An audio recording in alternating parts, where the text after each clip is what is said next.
Yeah, he's got to be careful.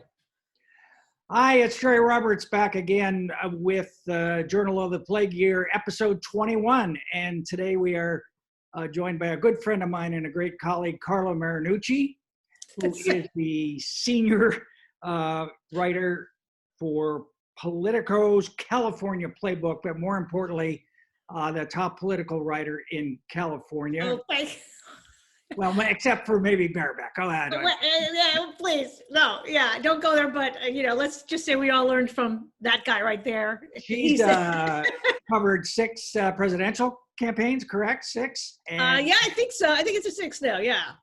And 7 gubernatorial campaigns, and she's a major social media presence and influencer. So thank you so much for taking a couple minutes out of your... For the golden editor in my career, the guy who taught me everything, believe me, yeah. I'm here for you. I paid her to say that. Okay. So let's talk about Gavin first. Wow, yeah. So he kind of came into the thing with pretty high poll ratings.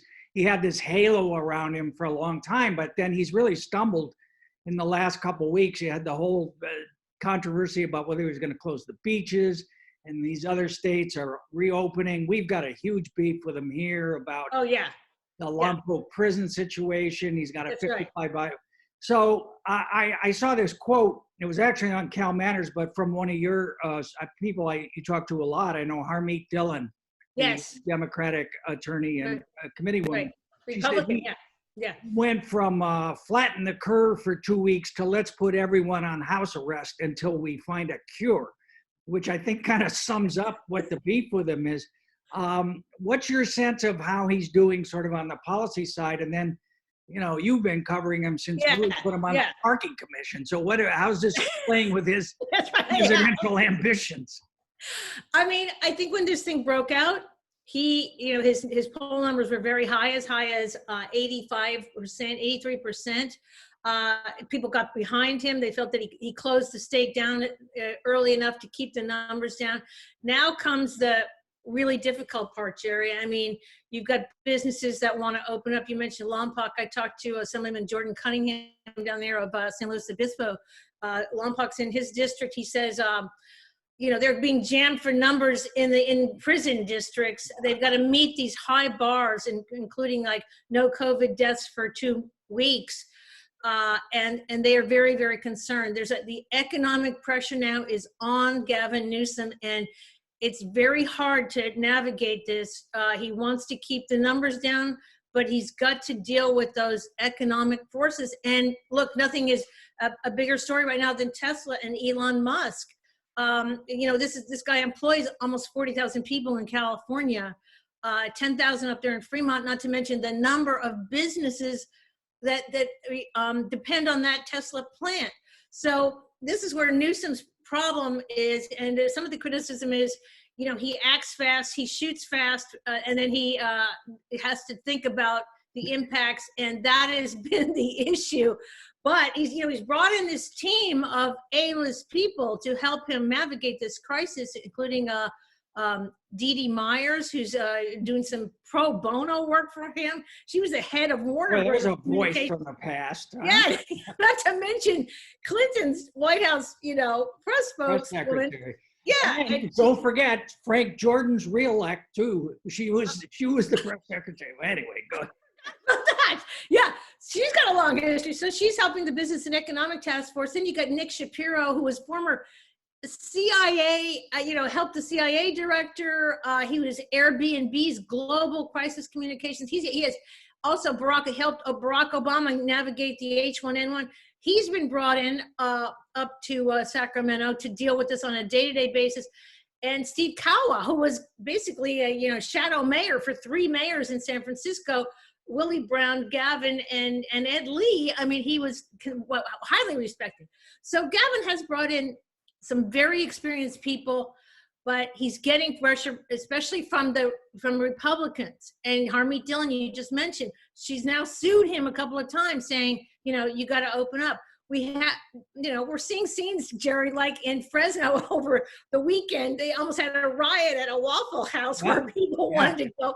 I mean, that kind of political dynamic is going on as people want to get out. But this Gavin's numbers have been the key thing, and he has said he leaves it to the local officials. But he's not. I mean, that's the problem. He says that, and then if you want to make it stricter, we'll listen to you. But you can't go under. So I assume from the political people, you're saying, well, we always expected to take a hit in the numbers. He was never going to be at 85. Blah blah blah. Yeah. He's still one of the most popular governors in the country right now. I mean, his approval numbers are twice that of Trump right now in California. So, but he's also looking at 2024 and beyond, because he's obviously positioning himself to run for president. So, I think we all think that that's where he's going on this, and that's why he's so sensitive to what's his numbers and what's happening. That's why he's doing these briefings every day. Newsom at noon. He gets thousands of people watching those things online. That was a good move too. Yeah. All right. Well, let's talk about his relationship with the president, because at the very beginning, he was the leader of the resistance, the California nation state. And then he needed some stuff from the federal government. So he and Trump ended up in this bromance. And I guess he's in a Trump ad talking about how three Trump ads. And but now he's back to Trump's attacking him for trying to steal his special election. We'll talk about in a minute. But so what's the deal there? This has been one of the strangest political relationships. As you mentioned, he was the anti-Trump governor, for months, just tweeting about him, attacking him. Then came the pandemic, and Newsom took a very pragmatic, approach. He just said, "Look, I need this guy. I got to get stuff for California." So he refused to criticize him. Trump was so happy with this relation, lavishly praising Gavin. So needy. Gavin everything. It's like Gavin every day, and to the point where at one point Gavin thanks Trump for sending medical equipment, and said, promise made, promise kept, which I don't know if he realized he was echoing the tagline of the Trump reelect campaign when he did that. Of course, they put him in an ad saying that, which that ad is I've actually seen here on California. On TV, not online? It's on cable, like I believe Fox News probably, but the fact is he's there, acting as essentially a surrogate for Trump, which is probably why he endorsed Joe Biden quickly last weekend at this virtual fundraiser in San Francisco. Biden was like emotional about it. I had to be the pool reporter and watch this Zoom call with 700 people. And that's what being the pool reporter is. That's what it's come down to. They give you the passcode to the Zoom call. They give you the invite to the Zoom call. Now that's how it works out. And of course, you don't get to interview anybody or whatever. But anyway, Gavin was, effusive in his praise of Biden, and Biden said, "Gov, if I'm elected, I'm going to need you badly." So there was this love thing going on between them, but I have to say that the cost to get into that Zoom call was as much as $100,000, which kind of shows that's a very high price. Only Hillary That's almost Clinton. as much as I'm paying you, Carla. That's that is a price that Hillary Clinton commands. So it suggests that Gavin's going to be kind of a high profile surrogate for Biden going forward. What do the political guys say about this, him being in the ad and everything? Are they embarrassed by it? Are they worried about it? Or he just tries to sidestep it. And I have to say, obviously we'd love to get a quote from him about Trump, but he won't go there. He just will not touch Trump at this point. I think a lot of Democrats thought, Gavin, enough of the praise of President Trump. You're going to help reelect him in the fall. But when you look online, I got to say, most people say, you know what, he's doing what he's got to do to get what he needs for California. We get it. Let's move on. And it's not going to change anybody's mind. Yeah, it's not going to change anybody's mind. And now he's out there for Biden. It's kind of interesting to watch his ex, Kimberly Guilfoyle, being one of the lead surrogates for Trump. Almost the next day after he endorsed Biden, she was out there saying Biden is unqualified to be president, which, I mean, some people will say, unqualified? You can say a lot of things about Joe Biden, but maybe that's not one of them. I can't. It's hard to imagine those two being married again. But I don't. Yeah, I mean, we were there at the Chronicle. Yeah. Were we not, when they were, the first couple of San Francisco? So I remember those days. All right, one more quick thing on Gavin. So I think it was your piece today. Kevin Faulconer, the mayor of San Diego, was being critical of him. Yes. There's not a lot of Republicans that you can imagine winning a statewide race in California, but he would be on the very short list. Is that what this is about, or is he just? I agree that Kevin Faulconer is the leading Republican when you talk about statewide possibilities for the party. I mean, he is a guy who has run San Diego very well. He's very popular. He's been bipartisan in a lot of ways, working with all sides. On the issue of the wall in Mexico, I mean, he works with officials in Mexico and has for many, many years with regard to trade and so forth. So on immigration, he is not sort of a far right Trump supporter. So I think, he has done a number of things to up his profile in California. And I think he's just watching and waiting to see what happens with this. Certainly he's the Republican Party's best shot at anything, whether it's governor or U.S. Senate. It's hard to imagine, but on the other hand, this thing could really, depending on how it turns both on the economy and on public health, I wouldn't rule anything out for Totally, absolutely right. I agree. I think we're in such new territory. We have no idea how it's going to play in the presidential election or in the gubernatorial election, or should Dianne Feinstein, as you have written about many times, decide to retire. What's going to happen? I've always said she won't, though. I have clung to that. She might if Biden's elected. All right, so we just talked about the Trump Gavin bromance, and the latest twist was Trump's beating him up for allegedly trying to steal this congressional election special just south of us, the 25th congressional district, where Katie Hill resigned in the sex scandal. Democrat Christy Smith is Republican.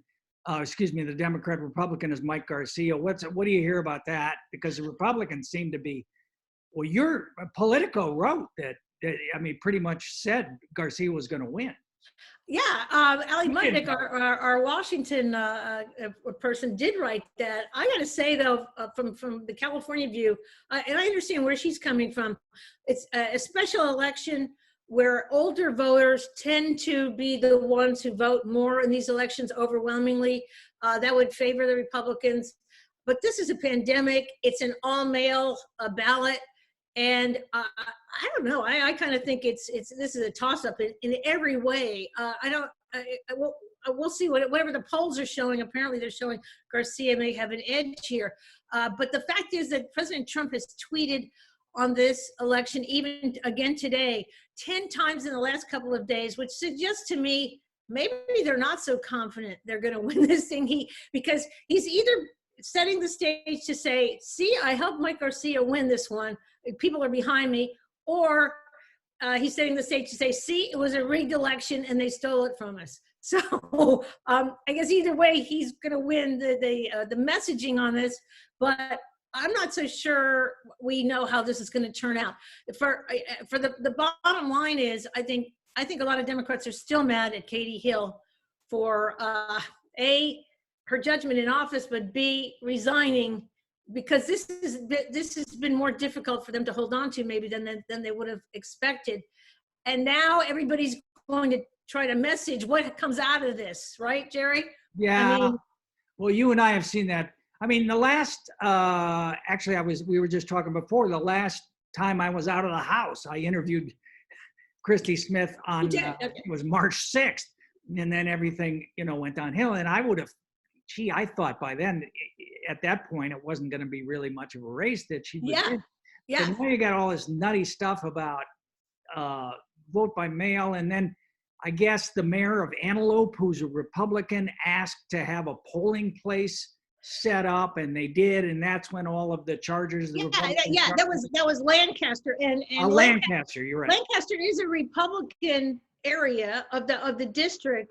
He said he was concerned that African American voters, I think it's 22% of the voters in the area are African American. They weren't going to have access to an in-person voting place. There are, I think, about a dozen around the district. So this wasn't some special, effort to put up one in a special district. They are scattered around the district. The interesting thing is he told Libby Dankman of KPCC that he had no idea that Trump was going to tweet on this. He is a supporter of Garcia's. Right. The Republicans have tried to make this ballot harvesting issue into an issue in this district. Ballot harvesting is what? You go around and pick up the That's when someone other than the voter collects the ballot for you as a designated person to turn it in. However, Garcia, apparently his campaign was going to do it in churches, even after the Republican Party said it was going to sue Gavin Newsom about this. It's been a very, partisan, weird situation here. Yeah. Nobody's doing ballot harvesting, by the way. So, even though the Republican Party started to make a big deal of it, it's not happening down there. Well, and the other weird thing about it is no matter what happens today, Tuesday, Garcia and Smith have to run against each other in November again anyway.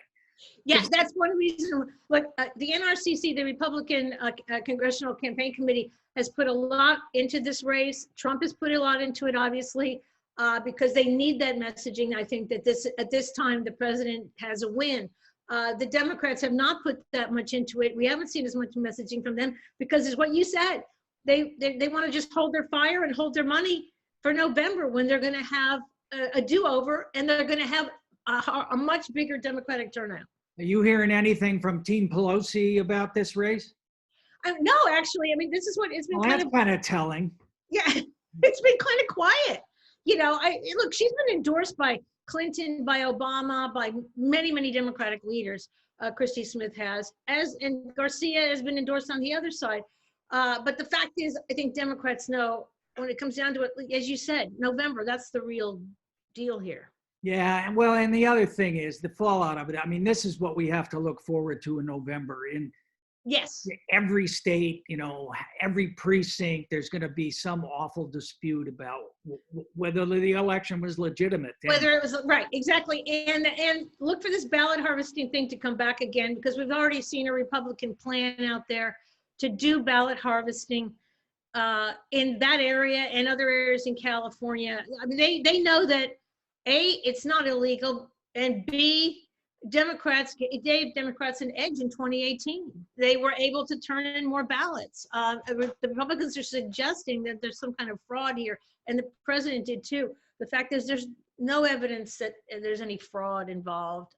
It's been a technique that's been used, and it's completely legal. Well, as long as we're taking a walk down memory lane, you were in Florida for a long time after the 2000 election, as I recall. It was. My editor sent me there, as a matter of fact. Yes. This is going to make that look like nothing. Don't you think so? I agree. I was actually with Al Gore on election night in 2000 and watched him sort of get ready to walk out to concede and then not to concede. And Chris Lahane was the spokesperson for Al Gore at the time. He's now head of global at Airbnb.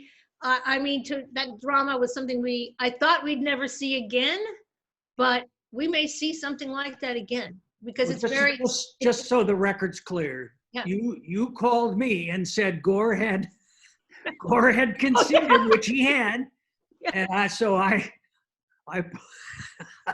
put up Bush beats Gore, but it did enable me for the one time in my life to be able to say, stop the presses. So that was, I thank you for that. That's right. It was all happening right in front of us. Yeah. Gore was ready to claim victory. Then he wasn't. And I was giving it to you in real time. And you're right. It was one of the craziest scenes. You can imagine, but I think when you look at what's happening online, you've already got armies of people saying, the election and the ballots and the way they're being done are illegitimate. They're setting up, and the president is himself setting up the so much doubt in the process that I think we will see. Charges of You don't see Donald Trump just sort of gently acceding to the peaceful transfer of power? No, I don't either. All right, let's talk about another a politician that you and I began covering when she was in the pages of her games column, dating our former mayor Kamala Harris, the yes junior senator from California, former AG. Now she ran briefly for the Democratic nomination and famously attacked Joe Biden in a debate. But now it looks like she's on the top of the list for VP, from what I read in Politico. You know, talk about how about changing times, but you're absolutely right. You know, when she ran, and that was the first debate, I believe. Was it the first debate where she just went after him on the issue of busing, of all things? But a lot of Biden supporters said, "That's it. She's never getting anything. She's dead to us. She's dead to us, right?" And they were really angry at the way she just sucker punched him at that debate, and he really did stumble. But maybe that's all forgotten now. The interesting thing is Kamala Harris is, you know, either her presidential campaign or now the VP stakes. That whole line is always it seems to be gotten more traction outside of California than it's gotten in California. In a way, we know her. I mean, you know, people in California. She was about to drop out. She did drop out before the California primary, in part because it didn't look as hopeful for her as people had suggested. It would have been embarrassed. It would have been embarrassing first for her. reported. Yeah. Yes, she was not going to do that well here, and she's always had people in California who've said, you know, she's too cautious, too afraid to make a decision, politically, you know, very politically sensitive. The way she's run the campaigns, whether she's had an East Coast contingent, and then she's had Ace Smith and his crowd of people in San Francisco, and there's always seemed to be that disconnect. So there's been those issues that have gone on with Kamala Harris. And for a long time, after Joe Biden became even the nominee, people were remembering that. Now it seems like Harris' star is on the rise here in this VP discussion, you know, because of many of the things that have brought her to the party in the first place. You know, she's got an interesting personal history, daughter of immigrants on both sides. Her history as AG. Interestingly enough, she was asked yesterday on KCBS, would she accept the AG role in the Biden administration, and she just kind of blew it off and said, "You know, I've been AG. That's fine. But I'd be very honest." You know what? She wants to be on it. She wants to be on a Supreme Court. I've heard people say no, that she wouldn't want to be there because you're basically not in the press. You're basically just doing paperwork a lot of times. You know, it's not a high profile. I mean, it's a high profile job, but it's not being vice president, or if you're vice president, then you're next in line, right, to be the nominee, maybe. Yeah, you know, I guess it was 2015 when Scalia died, and then the New York Times had this piece about, you know, possible people that Obama was going to put out, and they were all these very distinguished jurists, and they put in Kamala Harris. And I asked her, it was at a state convention, and I said, "Do you really? I mean, isn't that strange that you would be on that list? You know, you really feel like you're qualified?" And she says, "I'm more qualified than you are." Yeah. Okay. Yeah, you got me there. But isn't there some downside to her sort of ideologically? Because I know a lot of the Bernie people and the sort of progressive left didn't like her. Well, the whole AG thing. Right. Remember, she was the top cop in California. That right there puts her kind of on the bad side of a lot of the far left. The other issue is, you know, Biden doesn't need California. Right. But yeah, I mean, we've written about like how much does a VP candidate really help in the first place. But the fact is, he doesn't need California, and he does need to excite younger voters and millennial voters. And I've run this. She would be a turnout machine, would she not? Kamala? She would. Yeah, I think that's her strength in this whole thing is instead of people talk about Amy Klobuchar, I've run this by my kids, for instance, who are in their 30s, and they're like, no, yeah. Klobuchar does not excite the younger voters, the millennial voters. Kamala would, and that is I think the main drawing point at this part. And the fact that you can see her all over the tube, by the way, and she's proposed this week a bill about giving I think everyone under 150,000 to $2,000 a month, I think something like that. The universal basic income, essentially, that Andrew Yang suggested. I don't know if I got that numbers right there, but the bottom line is $2,000 a month in universal basic income. That would be very popular with millennials and younger voters too. So that's where Kamala Harris, look, as a communicator, out there on the stump, she's really good. You can see her in the last couple of weeks being out there all over the place on TV, which she never was a lot during the presidential campaign. And then she came out for Biden at a very important point when yes. everybody was lining up to make sure Bernie wouldn't get it. Right. So Biden has committed to putting a woman on the ticket. He is not committed to putting a woman of color, and that seems to be a big argument that's kind of going on yes. among Democrats now. What's your yeah take? No, in fact, I've heard some people say that's probably why it won't be Kamala, because he has committed to putting a woman of color on the Supreme Court. So this sort of gives him an out on the vice presidential. And many people feel Klobuchar could deliver a red state to him, and not freak out a lot of Republicans who don't want to vote for Trump. Democrats want Elizabeth Warren. The polling. The Elizabeth Warren thing, you would think, considering her strengths, the fact that she could definitely beef up the millennials and the younger voters, but all the buzz is that they don't get along that well. They're not, simpatico. And if that's the case, Biden wants a vice president who he can be comfortable with and not feel like the knife is going to come in the back. And that's the relationship he had with Barack Obama. It was a real symbiotic, easy relationship. And I think that's what he's looking for in his choice. And that's where Kamala might work, Amy might work, but maybe Elizabeth Warren doesn't work on that one. So there seem to be two schools of thought about the Joe Biden in his basement campaign.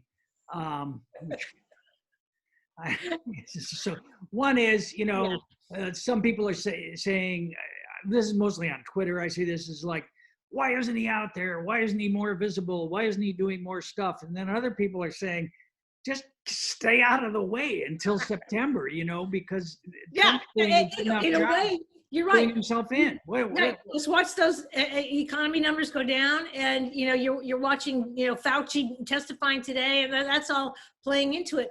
I have to say, in being on that Biden virtual fundraiser call last week, I got a little inside look at how the Biden campaign is operating on the internet, and it is true that here they had 700 people on this call, and many of them were famous, by the way. And as soon as Gavin, and many of them had paid $100,000 to be, or some of them had, and a couple $1,000s anyway. And I got some emails and tweets that were saying, why didn't they let us talk to each other? But as soon as Biden and Gavin were finished with David Plouffe, they cut the call and that was it. And it seemed to me an opportunity to let your Biden people, talk to each other and energize each other, etc. I mean, Trump has the bully pulpit every day where he's energizing his people by having the Blue Angels fly over and, the Thunderbirds, and he's doing the Lincoln Memorial. And on July 4th, he's going to do, where is he going to do it? Some national monument, I forget which one. And that's his way of making of the entertainment aspect of this. And Biden doesn't have that. It's true. He does need to get his internet stuff up to speed, in my view. I mean, Dave Weigel had that devastating piece on his newsletter about signing on to Biden's app and signing on to Trump's app. And I mean, it was like, he said Biden isn't even like where Obama was in 2008. I'm getting messages because I've signed on to get Trump's messages, and I'm getting like text messages 5 times a day. Like, the president really wants you to, to get this latest hat we've got. Make sure to give us $5 now. I'm getting none of those from Joe Biden, and I think they're much less aggressive on that front. The other thing is, Biden could use the his platform in the basement, and he has to up that game too, by the way, to talk to major decision makers, endorsers, and have conversations. He's doing virtual town halls a little bit, but I think they could use that platform in a much more aggressive way, and they're not now. Maybe it's what you said. Just let Trump do his daily briefings, and that's been something that's dragged his numbers down. We watched what happened this week, where he freaked out at reporters' questions, So maybe that's the strategy, but I think most people think, look, Biden's really got to up it, for sure. All right, so last question. So what are you doing? Are you out and about, or are you just in your kitchen? I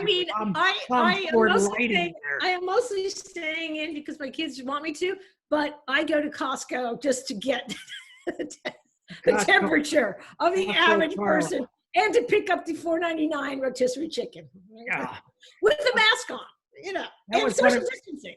One of the great scoops of the, the 2010 governor's race, when Carla beat everybody by running off to Costco to get Meg Whitman's book. You still got that? You're reading that one by the bedside every night? So then she became Costco Carla. So. And I've turned to Costco ever since for the tips about how average people live, which is me. Okay. All right, my dear. I remain in awe of your energy and your ability Jerry. to churn it out. It's just astonishing. So thanks for taking the time. Anytime. Love you. Bye. Good to be with you.